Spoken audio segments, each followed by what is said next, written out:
പശ്ചിമബംഗാളിൽ ഇ.ഡി. ഉദ്യോഗസ്ഥരെ ആക്രമിച്ച കേസിൽ CBI അറസ്റ്റ് ചെയ്ത തൃണമൂൽ കോൺഗ്രസ് നേതാവ് ഷാജഹാൻ ഷെയ്ഖിനെ കോടതിയിൽ ഹാജരാക്കി. ബാസർഹാട്ട് കോടതിയിലാണ് ഹാജരാക്കിയത്. സംഘർഷ സാധ്യത കണക്കിലെടുത്ത് കനത്ത സുരക്ഷയാണ് ഒരുക്കിയിട്ടുള്ളത്. ആർ രാധാകൃഷ്ണൻ ഡൽഹിയിൽ നിന്നും കൂടുതൽ വിവരങ്ങളുമായി ചേരുന്നു. രാധാകൃഷ്ണൻ, എന്താണ് വിവരങ്ങൾ? ബാസിർഘാട്ട് കോടതിയിലാണ് ഷാജഹാൻ ഷെയ്ഖിനെ ഹാജരാക്കിയത്.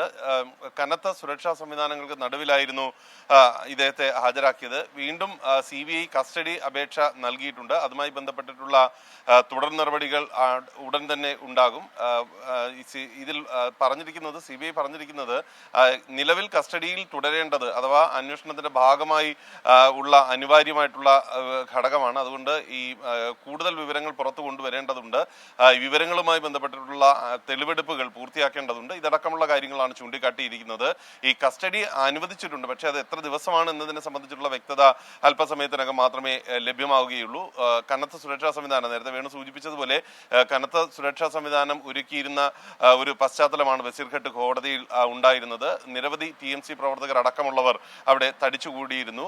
സംസ്ഥാന പോലീസ് സുരക്ഷ ഒരുക്കുന്നതിൽ വീഴ്ച വരുത്തുന്നു എന്ന ആക്ഷേപങ്ങൾക്ക് നടുവിലാണ് ഈ ദിവസം CBI കോടതിയിലേക്ക് ഈ ഇദ്ദേഹത്തെ കൊണ്ടുവരുന്നത്. അതുകൊണ്ട് തന്നെ വളരെ ശക്തമായിട്ടുള്ള ഒരു സുരക്ഷാ സംവിധാനം ഒരുക്കി ഏതെങ്കിലും വിധത്തിലുള്ള ഒരു പിഴവ് ഉണ്ടാകാതിരിക്കാൻ അഥവാ ആവർത്തിക്കാതിരിക്കാനായിട്ടുള്ള ഒരു ശ്രമമായിരുന്നു പശ്ചിമബംഗാൾ പോലീസിന്റെ ഭാഗത്ത് നിന്ന് ഉണ്ടായിരുന്നത്. ശരി, ആർ രാധാകൃഷ്ണൻ ഡൽഹിയിൽ നിന്ന് വിവരങ്ങളുമായി ചേർന്നത്.